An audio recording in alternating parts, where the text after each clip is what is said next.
You're listening to the Turn Autism Around podcast, episode number 190. Today, I am doing a solo show, a show just by myself for a change. And we are talking all about taking easy data and using data to make the right decisions to turn things around. If you've been in the autism world for a while, especially if you're a behavior analyst or someone working in schools or homes, you know there's a lot of data being collected. And a lot of times we are swimming in data and not really taking the most useful data. And as a parent, you might be wondering what kind of data you can take that's easy enough to complete and that will really make a difference in your life. So today, it's all about the kind of easy data that I would recommend for your situation.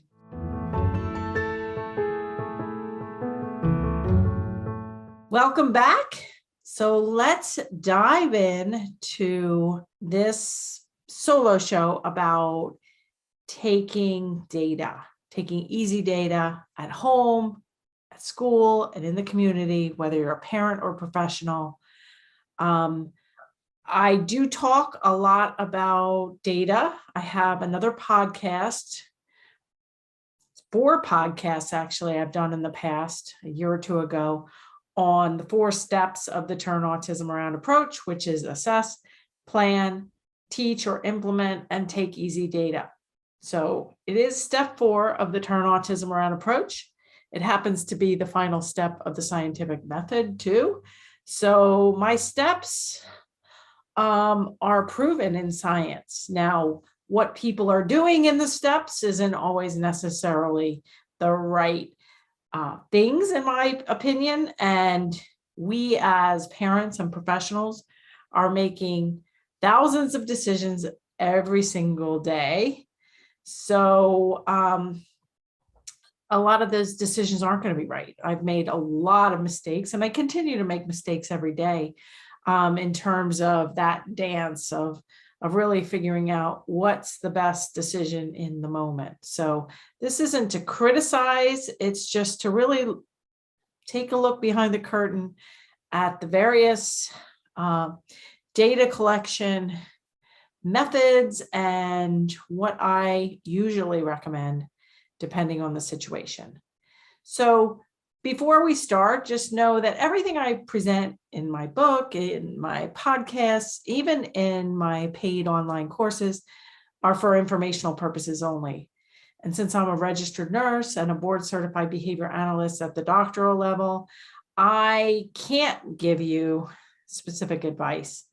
So even because I don't know your situation, I don't know your child or your clients, and there are a number of people here that are listening who work or live with kids with severe problem behaviors and severe issues. So take this information and use it for informational purposes only, and only someone that's really knows your situation well can actually give you specific advice. But still, I think I have a lot of background. Over 23 years, I've been in the autism world, first as a confused parent and then as a professional. And I have my list of different data collection tools, and we're going to talk all about them now. And we're also going to end the episode with just some general rules about data. So you want to hang on to that. This won't be a super long episode though, so I think you can do it. Okay, so let's talk about the first data you would collect. So as I said, there are 4 steps to the Turn Autism Around approach. And the first step is assessment. And assessment is important no matter what the situation is. My car is in the shop today, so I have to have it assessed. A light came on. I have to have it looked at to see what's wrong. So they identified what the light was about. They also identified a couple other issues that we didn't know about. So whether you're talking about an object like a car, or whether you're talking about a lump that you feel in your breast, you have to get it assessed in order to find out if it's a big concern or what the plan should be. So it's no different when you have a child with autism or a toddler who's showing signs of autism. They probably have deficits in several areas. And so as part of my 4-step procedure, we talk about assessment. I talk about assessment in chapter 4 of my book, specifically the whole chapter is on assessment. But then within each chapter, there are also some discussion about data as well. So we start out with a few different baseline assessments, and you might think, okay, well, we're talking about data. Well, actually taking the assessments, whatever assessments you do, are actually your first data collection, your baseline data, which is super important, because if I go, into somebody's home or into a school, and somebody says, oh, this kid's out of control, swinging from the chandeliers like that, I don't know what that means. So we have to break it down and see what the actual problem behaviors are. We have to define them, collect data to see what the baseline assessment is. So I have a 1-page assessment, which is in the book free resources. There's a sample and there's a 1-page blank assessment. You can get all the book resources for free. Read chapter 1 at turnautismaround.com, and we'll link that in the show notes. But the 1-page assessment, I have really exciting news that's going to be coming out in the next month or two here on the podcast. But we are working hard to finalize software for the 1-page assessment. And the 1-page assessment is going to be much more quantifiable and much easier to complete. So stay tuned. Make sure you subscribe to the podcast. You don't want to miss this announcement and the fact that you could be involved with the beta testing of this new software that's coming out all about the assessment. But for now, since the assessment's not readily available yet, the software, the 1-page assessment will do. Again, it's in the book and the free book resources as well. So that 1-page assessment is unique because most assessments would either be on speech, or they'd be on occupational therapy assessment, or they'd be a medical assessment, an allergy assessment, where this 1-page assessment is just a snapshot of all different areas. Big chunks of self-care, activities of daily living like eating, sleeping, potty training, grooming, those sorts of things are in the self-care daily living activities section. We have most of the assessment is on language, not just does your child speak or not, but can they request? How do they gesture? Can they label? Can they answer questions? Can they echo you? Can they follow directions? And then some other learning skills that are related to language, like matching and imitation and social skills. And then our third chunk of the assessment is problem behaviors. So we want to do the 1-page assessment really as our first data collection. And then in the book and in my courses, I do also talk about additional assessments like Dr. Mark Sundberg's self-care checklist, which is important and is also talked about in my book. And we also recommend at least 2 videos, just short 1-minute videos of the child that you're living or working with alone for 1 minute, just doing whatever they're doing alone. And then 1-minute video of you trying to engage a child at a table or on the floor. So those are the two videos that we definitely recommend. Now, if your child is doing something like medical, like you think he might be having seizures or motor tics or something like that, we would recommend a third video to really capture that. If your child is doing something unusual, especially if it's becoming a pattern, you do want to take a video of that. Not letting the child know, but just so you can share that with medical and behavioral professionals to make sure that they can see exactly what you're concerned about. Also, along those terms, I had a little boy, one of my first clients in early intervention, who banged his head on hard and soft surfaces before I was involved with his case, and he was only 2 and he had an open lesion on the back of his head. So in that situation, I wouldn't take a video of him banging, but I would take a picture of the open area on his head to make sure that that was shrinking. So these videos are what behavior analysts call permanent products. So you would be able to see really what is happening on baseline. So you'd have your one-page assessment, your self-care checklist, videos, and then the another assessment that I recommend always is a language sample to document whether the child is speaking, babbling, making sounds, talking in phrases.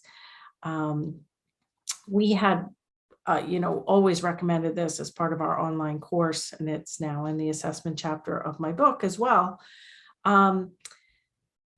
We got really, really good pre and post test language samples, like pre and post course from Michelle C., who's in podcast 78 and 164. We can link both of those in the show notes.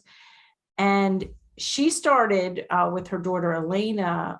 Elena was diagnosed with autism right around her 2nd birthday in February of 2020. And she was diagnosed and the world shut down days later, and mom was left without any services. So she found my online course, took my online course, and the first day of the online course, she did the language sample, and she set a timer for a whole hour. You could do the language sample in shorter chunks too, but a whole hour, she got 2 words, mom and doggy, I think. And 33 days later, she finished the toddler course, even though access is, we predict that most people are going to take up to 60 days to complete it. But Michelle finished very quickly in 33 days. And then at the end of the toddler course, we also recommend another language sample to update the one-page assessment, to update the plan, to take new videos. But from pre-course to post-course, she went from 2 words on her language sample, mom and doggy, to 180 words in 1 hour, 180 words and phrases. So she was also saying short little phrases. She was using contractions and prepositions and pronouns. So with that language sample, both documented herself on an Excel spreadsheet. I only found out after the fact when she posted in our Facebook community how well her daughter did. And I was like, wow, I have to talk to you. And that was podcast number 78. So this is, as you can see, it's part of assessment for sure. It's the baseline assessment, but it is your first data collection. And then before we move on to the other data collection systems that we use, the other assessments that are in the book and in the course is for each area, there's also assessments. So there's a potty assessment, there's a sleep assessment, there's a behavior assessment. And so we also, on the one-page assessment, it will say no need to collect more data on sleep. You check no, and that's the end. But if they're waking up through the night, not sleeping in their own bed, not taking naps, whatever the situation is, that would be an area where more data collection is needed. So that's your assessment, your baseline data. And like I illustrated with Michelle C's data, we not only want to take those baseline assessments, but we want to take those same assessments maybe every 3 months, maybe every 6 months. Maybe as a teacher in a school, you would do it at the beginning of the year and the end of the year. But it's really nice to have the same assessments being done on a regular basis to really see what is happening. Okay, so those are all the assessments that we're going to talk about today in terms of data collection. Now let's move on to my calendar system, which I developed out of necessity to help my own son, Lucas, and to help me figure out what was going on. Because when Lucas was 14, so he just turned 26 years of age recently. So when he was 14, he started to have a more self-injurious behavior and even some aggression towards others. And he was having these problem behaviors mostly when he was in pain or he was startled. So a lot of people were saying, well, he's 14, this is puberty, this is just autism and puberty, and you have to, just deal with it. But he was over 200 pounds at the time. And as a nurse married to a physician and as a BCBA, I was thinking, there's no way this is a part of autism or puberty even, because literally it is caused by startle or pain. So finally made our way to Dr. Michael Murray, who is in podcast 180. We can link that in the show notes, who diagnosed an autonomic nervous system dysfunction and really changed our lives with a beta blocker, cardiac med that Lucas has been on since the age of 18. But it took us from 14 years of age to 18 years of age to figure it out. And one of the ways we figured it out is because I got a paper calendar, and I think we were using a paper calendar to try to keep track of his therapists and their time anyway. And so I stumbled upon not just using a pencil and keeping track of everybody's schedule, but also in a Velcro situation in the front of the book. This is an old calendar. I'd have a red pen on one side, Velcroed in, and a pencil. So pencil would be for the staff changes. And then anything in red would be a medical issue, behavioral issue, allergy shots, a medication adjustment.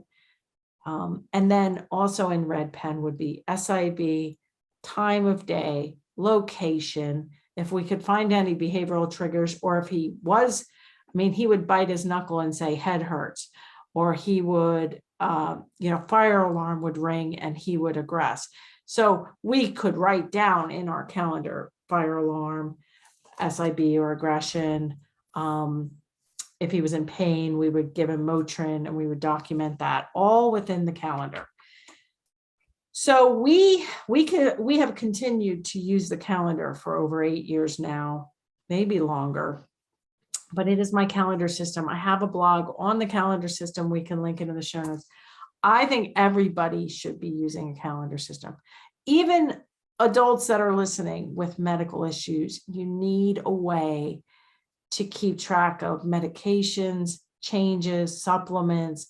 For some kids, sleep is a real issue. The parents find that keeping track of sleep in here, keeping track of potty training, potentially, if you're down to like the bitter end where you're still having occasional accidents, keeping track of it there.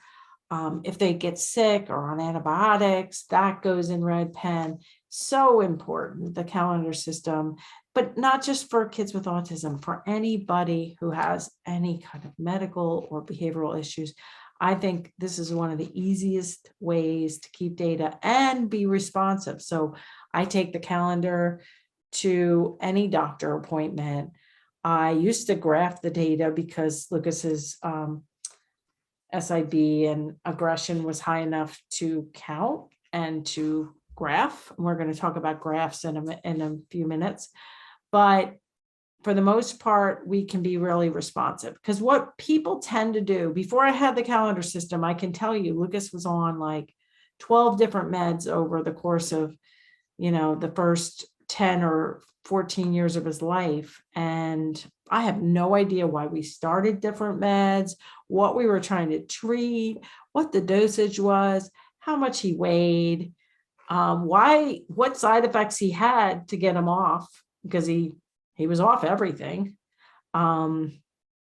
So I think the calendar system, that's one thing I think you can do today to, change the situation and start your data collection. So if you have a couple kids with medical problems or with autism, I get a calendar, a separate physical calendar for each child or adult, where you're trying to piece things together. I would not use an electronic calendar. I use an electronic calendar for all of my business, for all of my personal stuff. But this is something that a physical calendar is great, because you can open, you can see the whole month, you can see red pen. It's just so important. It doesn't have to be that big. It could be one of those little pocket ones. But I found that the calendar system is huge for keeping data. Okay. Let's move on to ABC data. So ABC data stands for antecedent behavior consequence. So if I start screaming right now, that's the behavior, that's the middle thing. So if I started screaming or pounding my head with my hand, we need to figure out why I did that. Right? So we have the behavior, because I'm screaming or hitting my head. Now we need to say, what happened? Is this not normal for somebody to just start screaming in the middle of recording a podcast? So, did I have stabbing pain? And pain needs to be the first thing to be ruled out, and medical issues, which if you listen to podcast 180 with Dr. Michael Murray, you will know that it's impossible, especially if a child is minimally verbal or non-vocal. Okay, so we have to figure out the antecedent. So, did something happen? Did I get pain? Did you just tell me that somebody died? Somebody, if somebody walks in the room and says, so-and-so died, and that could cause me to start screaming or crying. So you need to know what somebody said or did, or what in the environment changed, or if there's behavior. Okay, so I know many of you are listening and not watching this, but for those of you that are watching, or later, if you want to go on marybarbera.com/190, you'll be able to see this chart. But this is, if you go to turnautismaround.com, anybody can sign up for these free book resources. You can read chapter 1 of my book, Turn Autism Around. You can listen to chapter 2, all for free, and you can watch these videos. And so if you scroll down here on the book resource form, under chapter 6, called Stop the Tantrums and Start the Learning, we have an ABC form, a blank one, and a sample one. I'm going to show you the ABC form if you are watching, but if you are on audio, I'm going to read you a couple of the antecedent behavior and consequences that are listed here.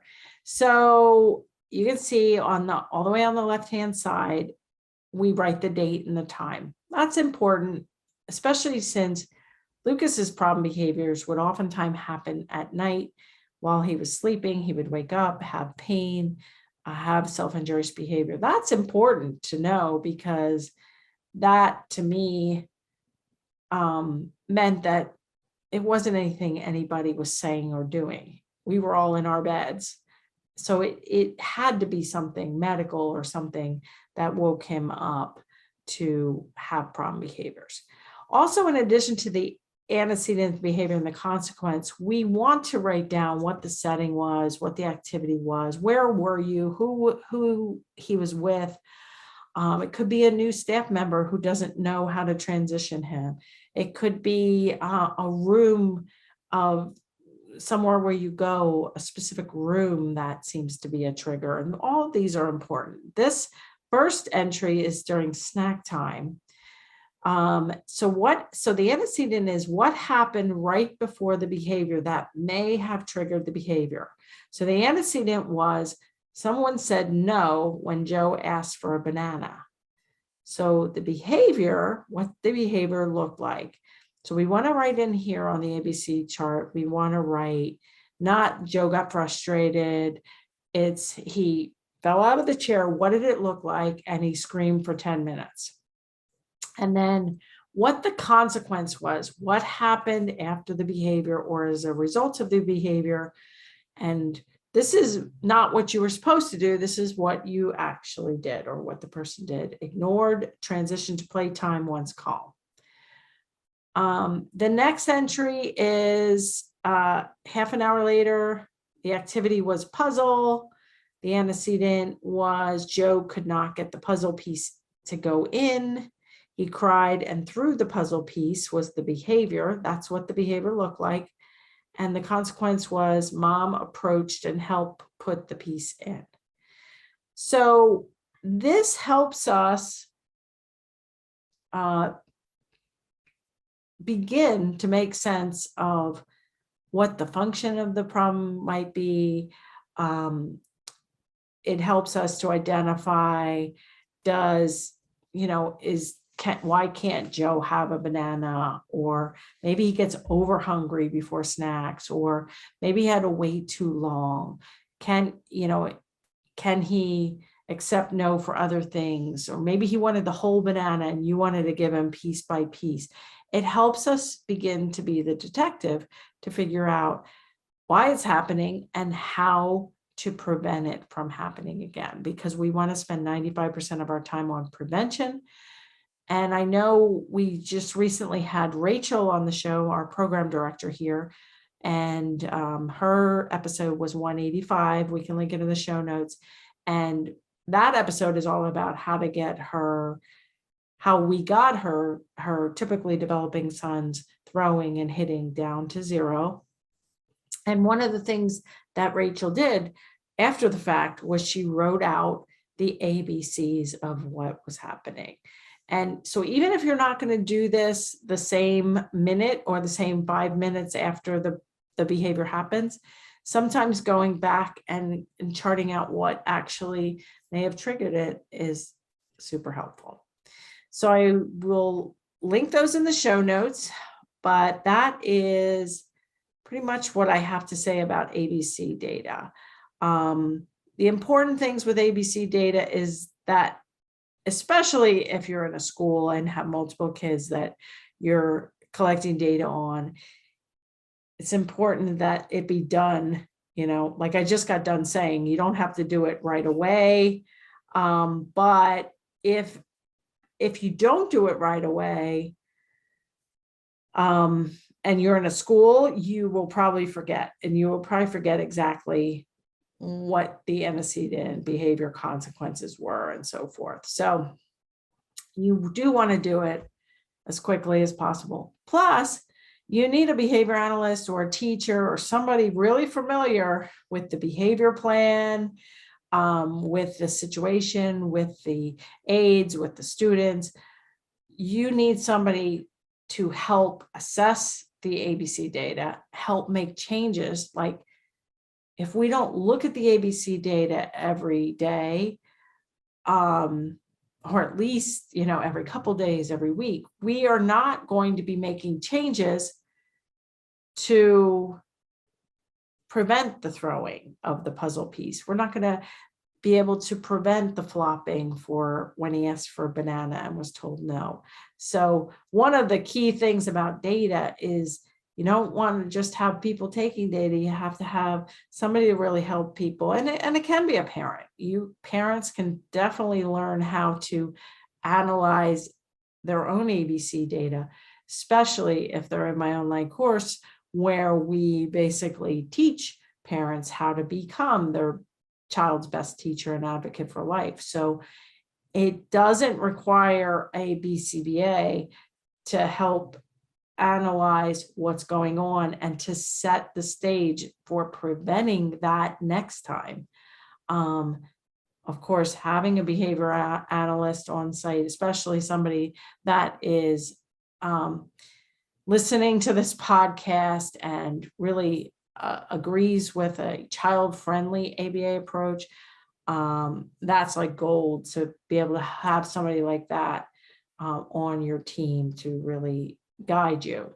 Because while it sounds simple, and it is in some ways, all children are different and all behaviors have so many factors going on. And so I don't want to oversimplify things, because it is lots of times it's a little bit more tricky than that. Okay, let's move on to rate data. So I did a blog on this, so we can link it in the show notes, and I show these counter clickers in different colors. And I used to use those a lot to count mostly problem behaviors. And one of my last, or maybe my last independent evaluation years ago, I went into a residential treatment facility to do an FBA and a BB-MAP on a 17-year-old who had been in a residential placement since he's been like age 8. And I remember vividly, they had a whole ball of all these clickers, like rubber band together. And they were all marked like aggression, elopement, hitting. And they spent their whole day clicking the different clickers. And I was taking partial interval data, which is a little bit more advanced. And it basically is I can even show you on a whiteboard here, is having different time slots. Usually I do it 10 or 15 minutes for partial interval data. So I might be like 9 to 9:15 in the morning. Then we have to have the setting like arrival time or intensive teaching or homeroom or whatever the activity is. And then we have a column with sometimes specific behaviors like hitting, flopping. We might have an H for hitting, an F for flopping, whatever the situation is. If they have loud vocal stims that's disruptive to everybody, it might be an S for stimming.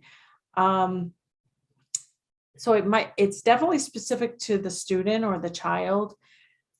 Or in some cases, we just say major or minor, and then we have a key at the bottom of their form identifying. Major would be obviously aggression, self-injurious behavior, maybe property destruction. And then minors would be more like stimming, yelling, refusal, and minor things where people aren't going to get hurt by it. Anyway, so every 15 minutes, you'd be circling whether the behavior happened or not in those 15 minutes. So that's the kind of data I take, partial interval data, when I used to do independent evals or assessments for kids, because I think that kind of data is better than just saying, okay, he had 300 hits today or last week. Because when you get to the end of the day, you might have 500 clicks or 500 episodes, but each interval, if we are going to take rate data, I would put, okay, during this interval he had 30 kind of problem behaviors, but I go really by more major and minor. But taking partial interval data really helps me identify what areas of the day are bigger problems. For instance, when I had a client years ago, he was in 6th grade when I started, and he had a lot of what I would call defective manding or nonsense language. Miss Mary has a striped shirt. Can I hop like a kangaroo? And this was all day long. If he wasn't engaged, he would just say these things all the time. So it was day one. I'm not going to explain what defective manding is or mands for attention. The staff was all new to this. So I just said, every time he says something strange, something out of context, like Miss Mary has a striped shirt or can I hop like a kangaroo, I want you to click. But I don't want you to click and just tell me 500 for the day. I want you to click, and every interval, I want you to tell me what he was doing, clear the clicker, write down the number, clear the clicker. And so he was having 500 episodes a day, around, 400 to 500. But what I was able to see from the partial interval data was the lowest time was actually when he was in typing class, because his brain was so focused on, memorizing the A and the S and how you learn to type, that he was so focused. And so we had to work hard to get this child's defective manding from 500 a day to single digit levels. And we did that by keeping him engaged in tasks, by, really working hard to get rid of all this, defective language that was happening. So now, in terms of clicker and rate data, I find that a mixture of partial interval and then ABC data is better. So ABC data for the major stuff that's happening, where we have, hitting, flopping all at the same time, maybe lasting for 5 minutes. I don't find rate data. I remember being in classrooms where that's 2 more hits, that's another kick. It's like, whatever data collection you're using, do not be identifying the problem behavior in front of the child. That's just going to increase attention and probably increase problem behavior at the same time.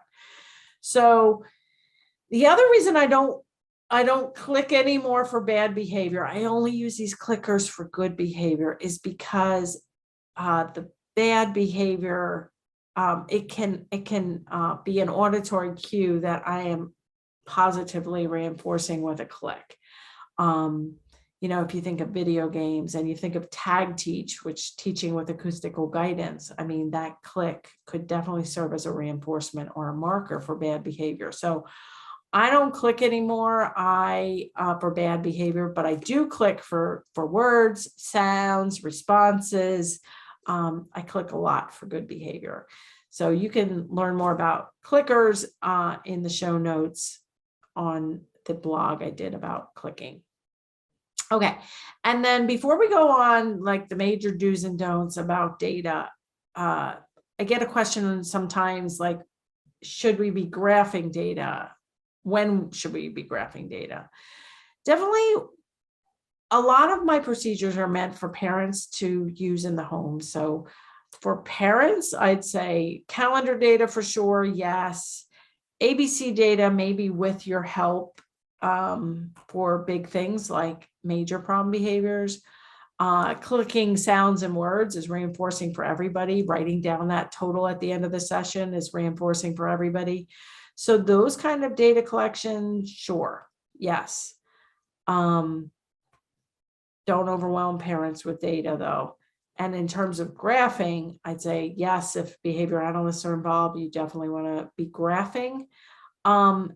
And the nice thing about graphs too is when you make changes, you can do phase change lines on graphs, and you can really see like, oh, once we, like for this student had all this defective language, and then we doubled his typing time. And during those intervals, he had next to no defective language. And so we were able to like whittle away. But I also see graphs like at this residential treatment facility that I went to, with all these balls of all these clickers and all this, they had all this data graphed about his hits and elopement. This child, these graphs were flat or just the same rates day after day, year after year. We should only be graphing data or even taking data to make progress. And even if kids are severely impacted or in residential placement, that doesn't mean that we shouldn't be expecting growth and progress and changes. So if we are taking data and graphing data, we want to make sure that we're not flatlining. And sometimes graphs can be the best way to see that you're actually not making progress.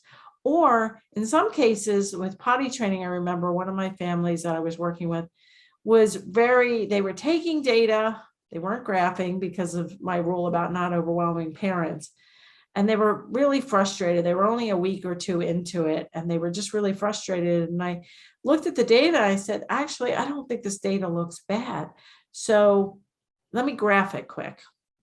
And I just took out a piece of loose leaf and hand graphed the data to show them that things were actually looking quite improved. And so the data on a graph made the family much more optimistic and more interested in proceeding. You also have to have a graph or at least data to know when you should change something, when something's not working. So in general, we covered a lot here today. I thought it was going to be a shorter episode, so sorry for those that I promised it would be short, but hopefully it was helpful. We covered baseline assessments and then ongoing assessments to make sure that things are improving. We covered my calendar system, and if there's one thing I hope you take away is go get a physical calendar and start that. ABC data, I think it is underrated, and I think it is helpful to both parents and professionals, at least to figure things out. And the rate data in terms of clicking, partial interval data, which I'm not sure I talked about on a podcast ever. And then we also talked about graphing.